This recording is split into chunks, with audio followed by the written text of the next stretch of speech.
Welcome, everyone, to this panel, Partnering for Success, Interfaith and the United Nations. I'm Monica Willard. I represent the United Religions Initiative at the UN.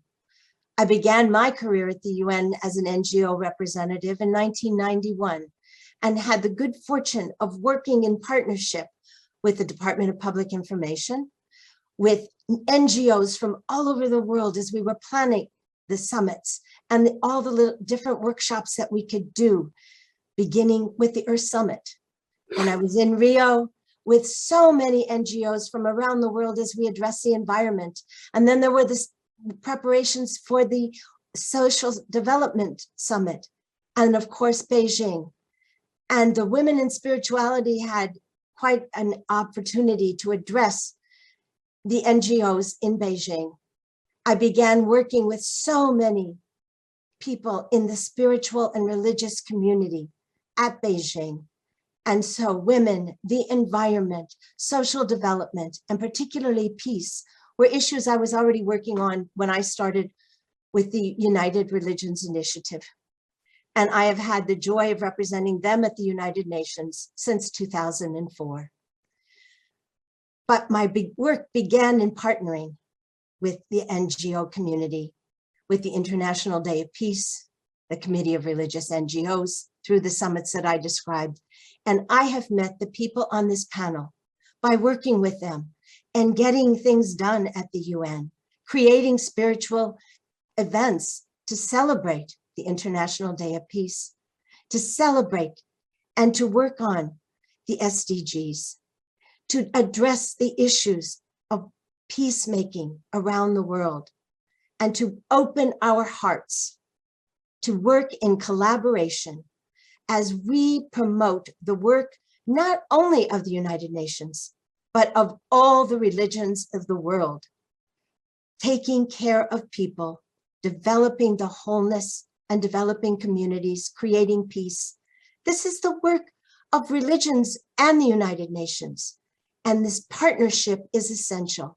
And it is my joy to introduce you to Hawa Diallo, who has been with the United Nations for many years and is with the Department of Global Communications. She has youth, she represents civil society, and we are honored to have you with us, Hawa. Thank you for being with us. Greetings, everyone. I am delighted to be part of this discussion and space. Thanks to the organizers for the invitation. Historically, the United Nations has dedicated itself to defend religious freedom and expression as a human right and a fundamental feature of peace. Religious organizations have been engaged in active collaboration with the UN since its founding in 1945. Freedom of religion or belief is a human right enshrined in the UN Charter and the Universal Declaration of Human Rights. Still today, the United Nations strives to strengthen its relationship with interfaith entities through collaboration and insightful dialogues by providing faith-based organizations with a platform to inject their voices into policy discussions on issues such as human rights, the environment, peace building, and governance. Interfaith organizations are undeniably integral to the strengthening of global efforts for sustainable development, as they help to bridge the gap between government agencies and the communities they serve. With the spread of COVID-19, which overwhelmed public health and support services around the world, many faith-based organizations have organized to keep their neighborhoods safe and functioning. They've also engaged with local and national governments to support the official response and fight misinformation. The core values of many interfaith entities align closely with those of the United Nations, and collaboration between interfaith organizations and the UN has taken many forms. During the pandemic, this collaboration has taken the form of virtual events and forums. The International Day of Peace observance this year, hosted virtually, is a great example that brought together students and speakers from over 20 countries around the globe to celebrate and promote the ideals of peace within a dedicated space of nonviolence and ceasefire. I'm sure that many of your youth representatives must have attended this session, but please visit the UN's YouTube channel to see the full event. Over the years, the number of faith-based civil society organizations that are formally associated with the UN Department of Global Communications has grown, now numbering close to 20%. They represent a diverse group of religions, cultures, and communities who contribute to the promotion of peace, equality, sustainable development, and raising awareness. That said, religion is sometimes overlooked as a means of achieving sustainable development. However, over the years, interfaith organizations have steadily aligned themselves with global development agendas, making monumental impacts on communities across the globe. Historically, they have been integral providers of healthcare, education, humanitarian aid, especially in hard-reach communities. They are a critical keystone to many communities that are far too often left behind.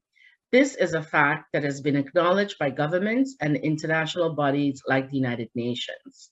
As the hardships of the global pandemic continue to have a devastating effect on some of the world's most vulnerable populations, we must continue to acknowledge and harness the efforts of interfaith organizations if we are to create equitable cities. So you're probably thinking, how does the UN and the Department of Global Communications work with faith-based organizations?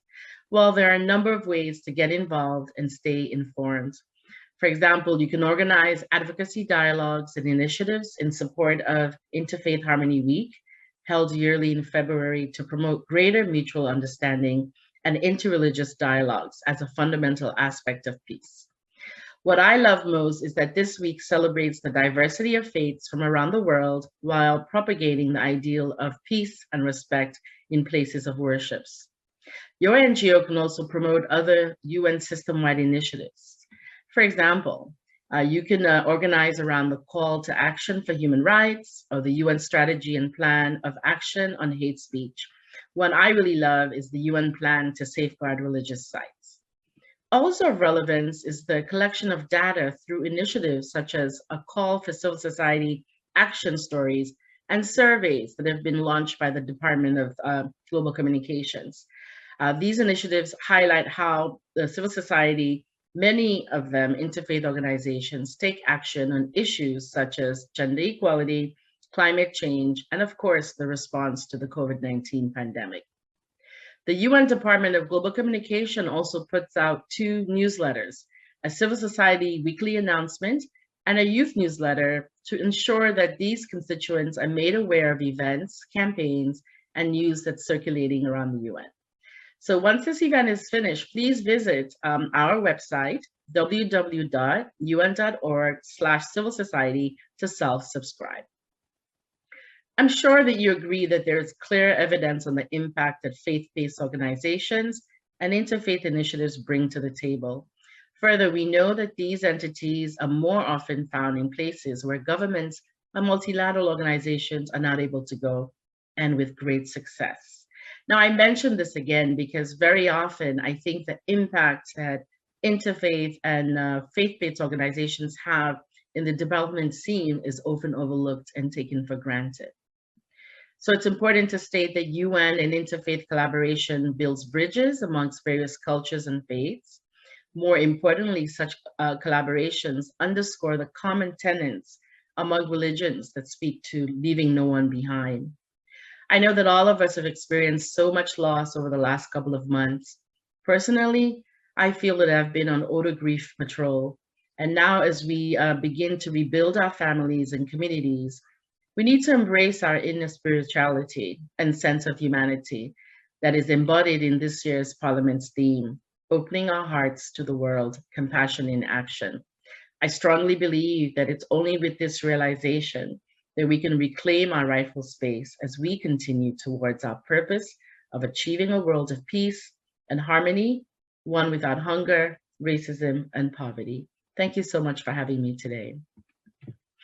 Hawa, I have the honor of thanking you for such a wonderful presentation about the UN and some of the ways that you support the religious groups that are affiliated with the United Nations as NGOs and as associates in other ways. I just thank you for sharing the topics and the depth and the wonderful way that you work with civil society, all civil society, and I give you special thanks for dealing with those of us who deal with religion and spirituality, and thank you for being with us today.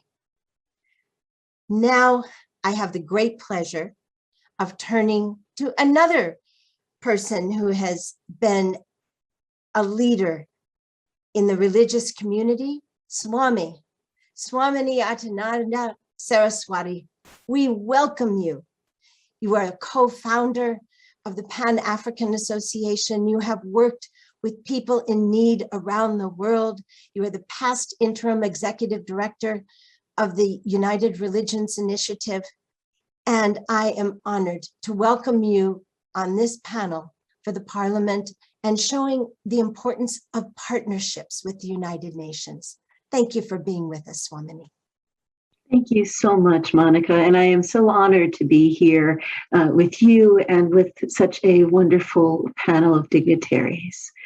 The United Nations is the cumulation of humanity's dream.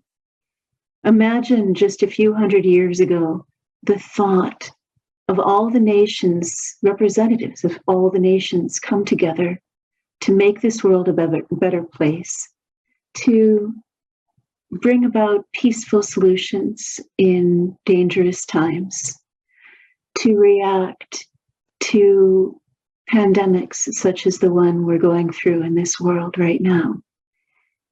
It's unheard of, and it is something unique and great. And the United Nations is also us. We are all part of it because we are all part of one united world. I know that the United Nations has been working with faith groups for a very long time. And the reason is that faith followers compose about 84% of the world's population. That's about 5 billion people. 5 billion people follow a faith. And as Hala so beautifully said, faiths provide an array of beautiful services, from hospitals to schools to psychosocial interventions, so much more. I've been to war zones, and what I've seen is that oftentimes the church, or the house of faith, is the one place where people run to, and the one place that will remain even after a disaster has happened or after a battle has ended, because they know that their job, the job of faith, is to make this world a better place, is to serve, is to be there for each other, just like the United Nations. When I was working to resettle refugees from Africa, one woman came to me with a terrible story. She lost all of her children to genocide. They were killed in front of her. She had to flee her home with her one remaining relative. And she wound up having shelter, food, help from the United Nations, from the UNHCR. And while she was there, a beautiful church-based organization came to her and provided her with solace and healing for her heart. She said if it wasn't for UNHCR, and if it wasn't for that one church group, she never would have survived. And afterwards, when it was time for her to be resettled in America, she was resettled by a church group. It's beautiful the way hands and hearts join together to save her life. And I want to say there are more refugees in this world right now than there were after World War II. And as a bit of a transition, there is the expectation that there will be many, many more refugees to come because of climate change and water scarcity. just recently, as the interim executive director of URI, I worked very closely with the United Nations Environmental Program. They are a wonderful group of people who are working night and day to try to bring about sustainable results for this world so that people can get through the horrible effects of climate change, such as natural disasters and drought.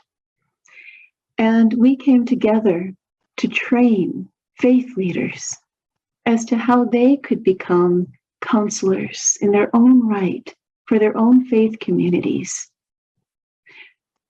to inspire and motivate, mobilize change for the environment. For the fact of the matter is, it's to faith leaders that people turn to in the darkest of hours. It's to faith leaders that people turn to when they are looking for guidance. It's to faith communities that we turn to as extended family. And oftentimes, faith communities can do great, great and noble things when they come together to help this world. What we've seen as a result are faith communities planting thousands of trees. We've seen beautiful strategies of faith communities across India that now are starting their own environmental programs. And those are extending to Ethiopia and to Europe and beyond. We know that through such programs, there can be great change from the ground level of the United Nations to the ground level of the people of faith. Last, I wanted to also commend organizations such as UNICEF that in the time of polio came together with faith leaders because they knew faith leaders could send out important messages that all children must be immunized against this terrible disease, a terrible disease that was destroying children's lives, causing paralysis, causing death unnecessarily because people weren't getting their immunizations. And because of this work together, polio has pretty much been wiped off the face of the planet. We'll no longer see children suffering because they can't walk in villages that have no wheelchairs. You'll see people growing up healthy and strong because of that collaboration. And I know there'll be many more collaborations to come, as there are right now. This world, for the most part, is a world of faith. And if we remember this one thing, we're all one community under one sky, then we can remember how important it is for us to come together, be together in any which way, to find those solutions and be that solution for a strong, healthy, happy world. Through the power of togetherness, it can be done. I thank you. Harmony, I thank you for sharing the stories from your heart, from your experience, and from your personal contact with people in various parts of the world. I thank you, Swamini. I now have the pleasure of introducing Alfredo Sphere-Yunis, a man who has served the World Bank for over 30 years. And Alfredo, we thank you for your dedication for so many years at the UN and for all that you have done to inspire good governance, economic responsibility, and care for those who need it most. It is a privilege to be here on this session on Partnering for Success, Interfaith at the United Nations. Today, I would like to focus on a spiritual perspective of partnering for success. In particular, I would like to focus on this very controversial word or term, success. What constitutes success really? What sort of success should be partnering for? What would success be for a spiritual community, for a spiritual planetary society? Would that notion of success be different from that of business and business success? Would this notion of success be unique and singular within the United Nations context in relation to other international organizations? The kernel of this presentation is that in today's planetary collective humanity, success is an act of mutuality, an act of togetherness. Success today is very individualistic and materialistic in nature. A notion of success immersed in our external material world. It seeks material wealth, power, and privileges. This is the world in which more is always better.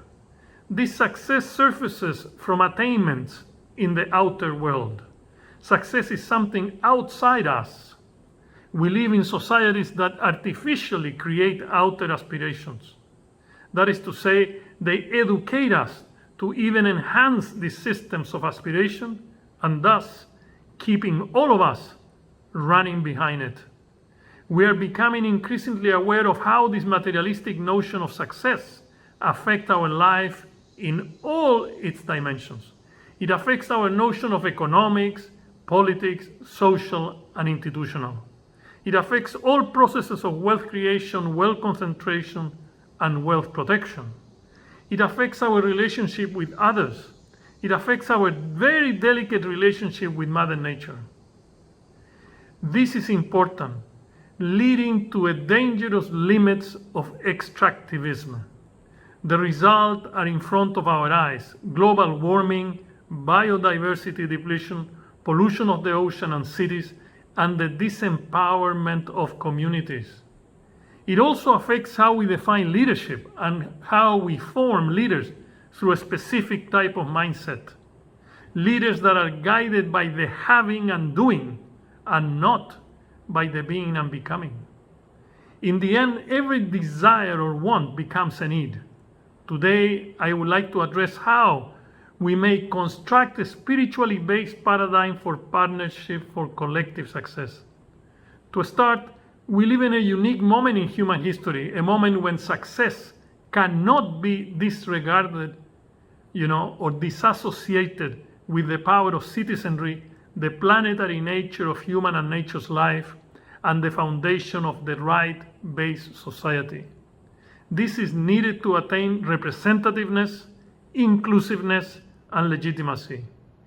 In order to rebalance the processes of political, economic, and social transformation with justice, equity, and community, all guided by the power of collective consciousness. We are in the era of citizenry, the era of the collective, the era of the collective nature of success. This means that or we all are successful or nobody will be successful. That is the mantra of today. The term other includes all human beings, all sentient beings, and nature. Second, that we must question the traditional definition of the term partnership. Partnership means different things to different people. In its traditional sense, partnership is always associated with collaborating, cooperating, uniting, coming together, acting jointly, etc. But there are other attributes of the term partnership. These attributes are more akin to the spiritual message I would like to convey today. First, agreeing on a commonly shared vision of our planetary life. Second, pulling both inner and outer resources, that efforts to implement that spiritual vision. And third, aligning and making a common cause at all levels of decision making. All of these three demand a strong advocacy in the UN and elsewhere, a meaningful set of interactions, and conducing humanity to a truly harmonic and sustainable livelihood on this beautiful planet. This means to support all forms of life, to bring to the conversation the importance of spiritual laws like the law of interdependence, where everyone and everything are fully linked, interdependent, here, there, and everywhere. The law of correspondence that says that the inner is like the outer and the outer is like the inner. The law of the feminine and the relevance of feminine energy in attaining the highest level of collective consciousness. To recognize also the grand law of healing. Nobody can be healthy in a sick planet. Thus, to heal ourselves, we must heal our planet, and to heal the planet, we must heal ourselves. To self-realize that planet Earth is not a thing, but a living being, the partnership for success must account for all expressions of life and create the condition for developing a conscious leader, where leadership becomes a powerful path of individual and collective self-realization, to co-construct a new social grammar for success, breaking the old barriers we witness even today dominating the material and the outer notions of success, to create also the conditions to transform the United Nations from a global institution to a planetary institution. Allow me to go back to the spiritual foundation of success. The most fundamental point is that success should not cause suffering to any form of life. Today, success contributes to suffering in many ways. More material wealth and outer power do not ensure happiness, joy, and self-realization. Second, to establish a society of care, economics of care, the politics of care, the institutions of care, and the like. This demands a huge transformation in our societies, and the United Nations must play a fundamental role. To care for the environment, to address the needs of the most vulnerable, to care for the preservation of our common heritage, to take care of our global public goods, so on and so forth. This demands a huge transformation in the way we create, acquire, and share and protect all forms of wealth, particularly material wealth, to realize that success in a human planetary collective is an act of mutuality. We must establish and sustain this act of collective mutuality. This is our ultimate form of success. The attention here is not only about what I personally attain in the outer, but what I may attain in the inner. The attention here is what I can attain with others and what I can attain for others. The definition of success is of crucial importance because this definition will be the one that will set the path to understanding the fundamental laws of existence. One of them, the law of impermanence. However, to attain this spiritual collective success, we need to transcend this materialistic life. Thus, we must construct a society that is both materially and spiritually rich. Today, we are in a society that is materially rich and spiritually poor. What do we have to transcend to get there to this spiritually rich society? First, our spirituality must embrace nature. There is no true spirituality outside nature. The spiritual path must strengthen both our inner and outer ecology. Thus, wealth must not only come from managing others, like material wealth, but also from managing ourselves, the spiritual wealth. Success must not defeat our common sense.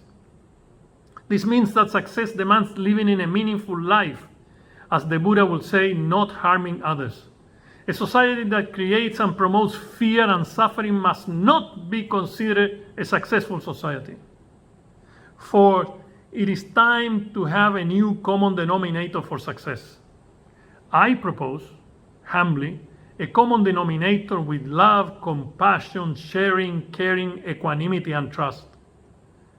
Before ending, let me call upon all of you to create a planetary council of values. Yes, a planetary council of values.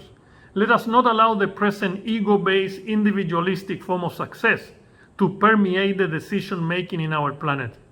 This is the first time in human history that we live a planetary society.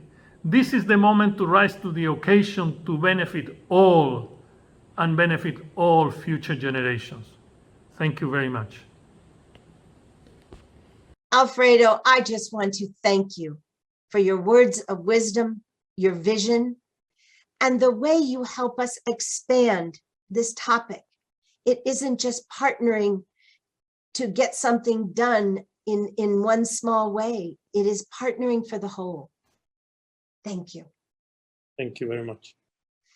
And now I get to move to a dear friend, Denise Scotto, who is a former employee of the UN, a practicing attorney, and a dedicated NGO, and one of the co-founders of the Yoga Committee at the United Nations.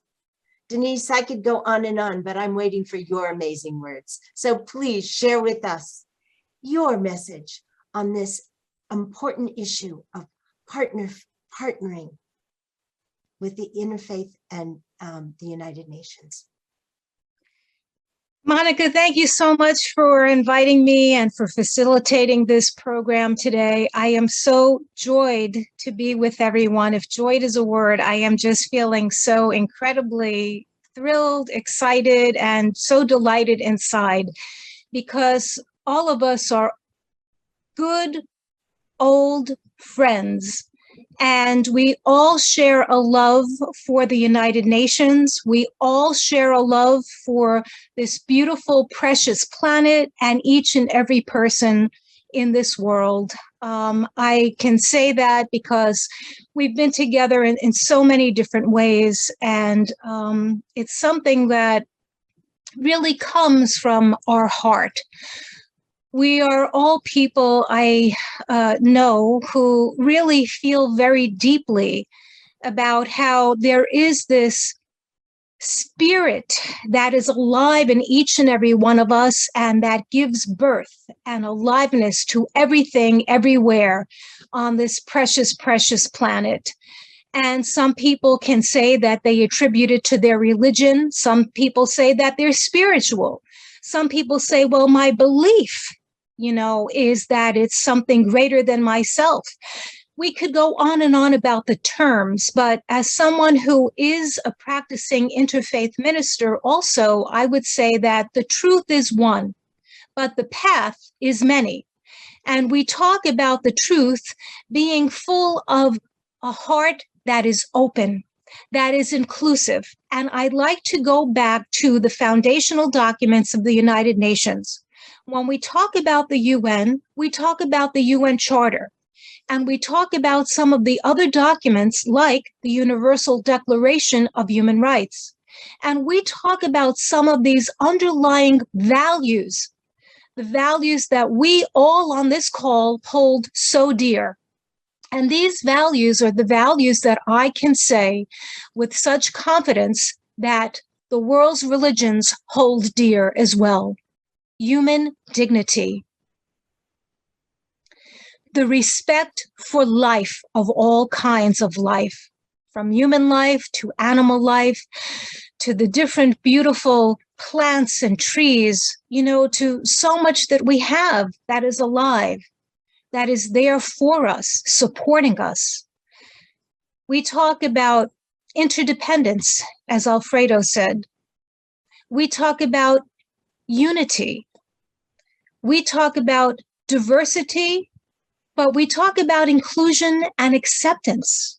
Some people say tolerance, but we talk about acceptance, and we go beyond the talking about it because we are here bringing people together in the many different ways that we do that. We talk about one humanity, the oneness of the human family. And this is something that the UN even uses, one humanity on World Humanity Day. There's so much that we talk about, including peace and nonviolence. And when we talk about peace and nonviolence, we have to talk about justice, because there is no peace without justice. That brings me to my next point. As a practicing attorney for many years, working in the public interest in the public sector, and then as a staff person in UN headquarters, working in the internal system of justice inside the UN, it's something that really, I think, can be misunderstood, this concept of what justice is. And I think that it's about going beyond the mind. Law is important, because law says what is acceptable and what is not to be tolerated in society. But we still know crime happens, even if people are penalized and incarcerated. So how do we go beyond that? It goes to opening hearts. Opening hearts changes people's minds and changes people's perspectives. And I think that this is the greatest learning I had when I was a staff person in the United Nations, meeting people from all over the world. After working in the internal system of justice, I worked on social policy. I worked on the situation of women.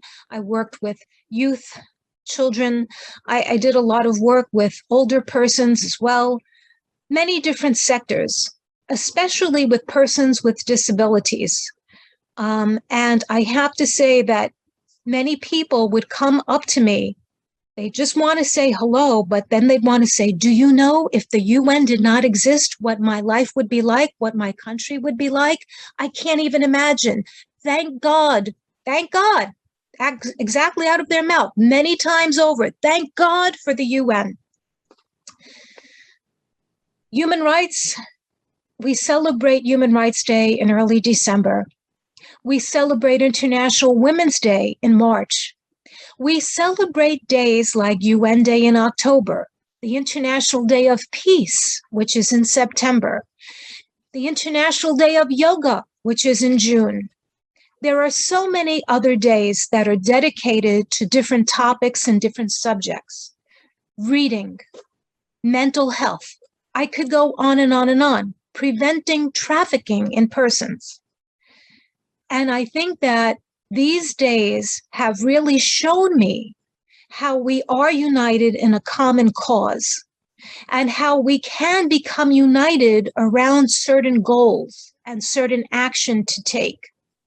These days allow us to go into our heart and to express the underlying values that our faiths teach us, or that the beliefs that we have really come to the fore. I have met so many people who say that they're not religious, but they are people of goodwill and have the will to do good, and they do good. And I keep saying this in so many programs because it really astounds me, that people may not say that I'm a Catholic, that I'm not a Hindu. I don't believe in Buddhism, though I was raised in that. But you know what?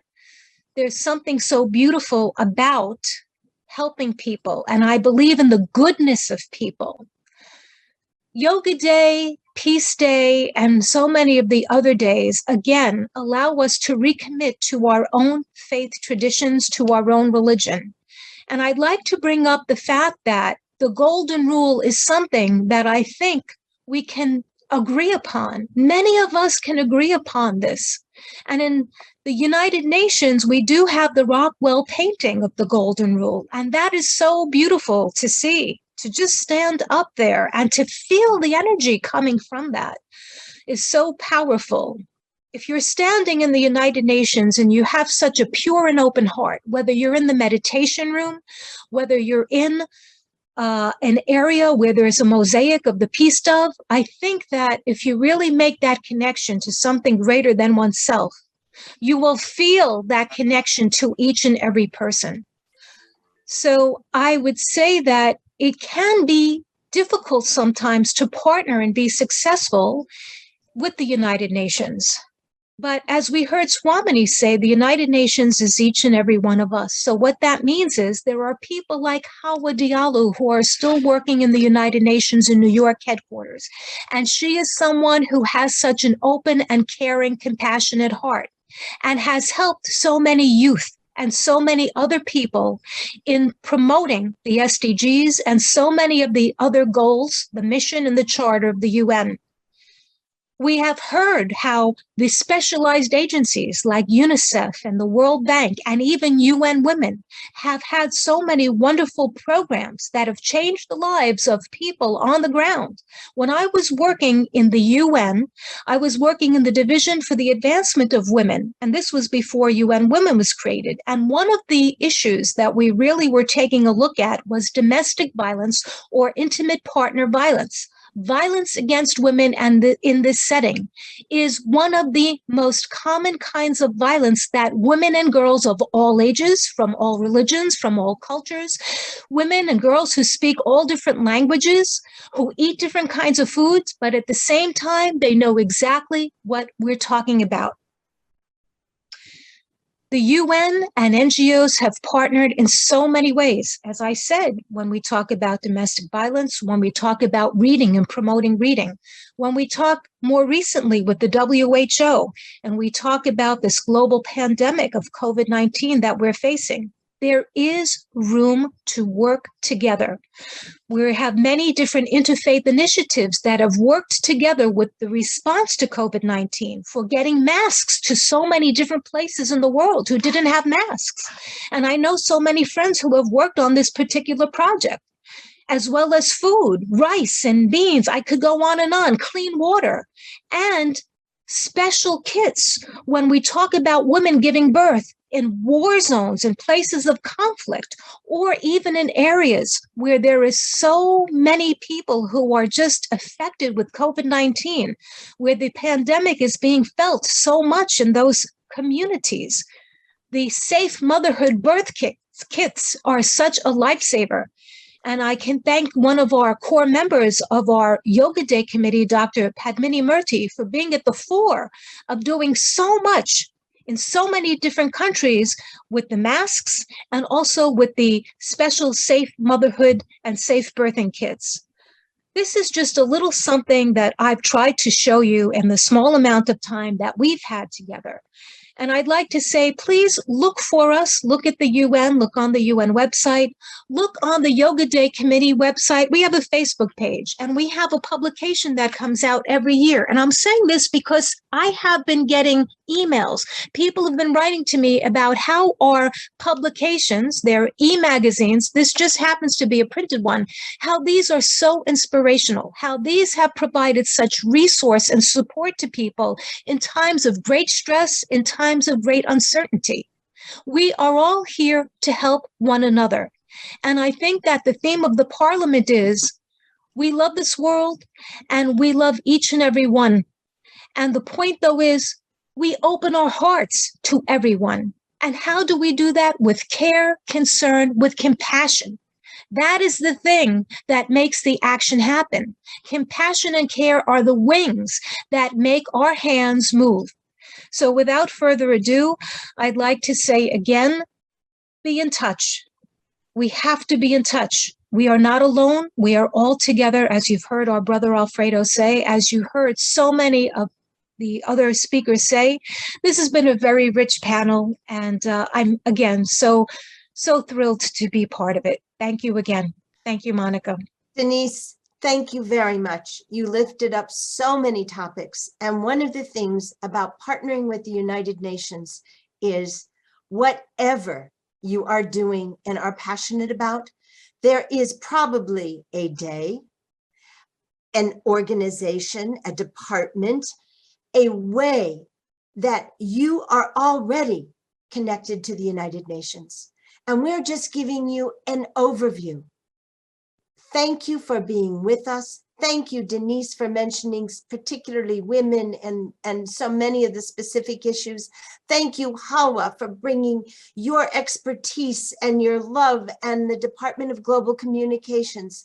Thank you, Alfredo, for being with us and having your heart, your wisdom, and your experience expand us and ignite us for success. And Swamini, I thank you for being who you are, being an example, and bringing your passion into service in so many places of the world. This has been my honor to represent the United Religions Initiative on this panel at the Parliament, but I encourage everyone to take the United Nations into your heart because they already have you in theirs. I'm just want to let you add a little pearl of wisdom, a thing that inspired you as you heard one another speak. So I think I'm going to start it again back where we started. So Hawa, would you like to add a little something here at the end? Thanks so much, Monica, and all my beautiful colleagues across the screen. I'm so inspired with everything that I heard. And for me, walking up and down the UN building every day, I think it was just so inspiring listening to you. And it really just makes the UN building alive. I usually tell people the UN is more than what you see on First Avenue and a building, but it has people like me, people like Denise, who used to work there, the NGOs, and really just making the words of the UN a reality and simply how it touches the lives of everybody. So thank you so much for your comments, for your real life description of what the UN means to people in everyday life. Thank you so much, Monica, for having me. Thank you, Hawa. Thank you. Alfredo, would you like to add anything to help us bring this successful evening to a close? Thank you very much, Monica. Thank you to everyone who has been in this panel. I believe that we should not lose any hopes. We have the solutions. We can do it, but we need different solutions. The past levels of consciousness, collective consciousness, will not create new outcomes. There is a fundamental law in life that whatever it surges in life, it comes from a particular level of consciousness. So if we are looking for a new world, a healed world, a happy world, a world of no suffering, we can do it with that collective consciousness that allows happiness, joy, everything to surge, so everyone, everybody, every being, every sentient being and nature can find a very harmonious, balanced livelihood on this beautiful planet. Thank you for this opportunity. I'm so happy and I'm so optimistic that we can create the foundation for this new future. Thank you, Alfredo. Thank you so much for your inspiration. Swamini, if you can unmute yourself and we'll hear from you. Thank you so much. I am so grateful to have been here with all of you today. I think, as Alfredo so beautifully put, the answers are in your hands. The hope is in your hands. The problems of this world are something that can be quite scary and oftentimes overwhelming. But I'd like to bring in a little story from the Hindu scriptures, from the Gita. There was a fighter, a warrior named Arjuna, and he had to defeat evil. And he was rolled out in his chariot into the battlefield. And he saw all those he needed to battle, and it was endless and insurmountable. And he threw down his arrows and bow and said, I can't do it. But God said to him, stand up and fight. Stand up and fight. What that means is when you see something wrong in the world, no, it doesn't mean be a fighter with your fists and words. It means stand up and do good. Be that angel in the army of God. Bring hope to hearts. Bring inspiration to minds. Find that one thing that you see wrong in the world and say, you know what? I can do something about it. And I will. And you can. Because you too are divine. I bow to you and the divinity within you. And I look forward to seeing all the good that you do for this world. Thank you, Swamini, for that invitation and reminder. Denise. You know, I'd like to just end with something I think that people can understand, and you've probably heard before. When you pray, move your feet. This is an old African proverb, but I think that many people have heard it and many faith traditions have talked about it and sung about it and chanted about it and gone on and on and on. So when you pray, move your feet. And I'd like to end again with, may peace prevail on earth. Om Shanti. Thank you, Denise. And as you're moving your feet, I want to share a quote that I often use from Grandfather Harry Bird, who led us at prayer vigils for the earth in Washington, D.C., with teepees around the Washington Monument for many years in a row, and thanked the founders of that. He said, a heartfelt prayer is more powerful than an atom bomb. So thank you, Denise, for reminding us with our feet, with our hands, with our hearts, with our prayers. Let us spread compassion and love and good and justice. Thank you. May peace prevail on earth.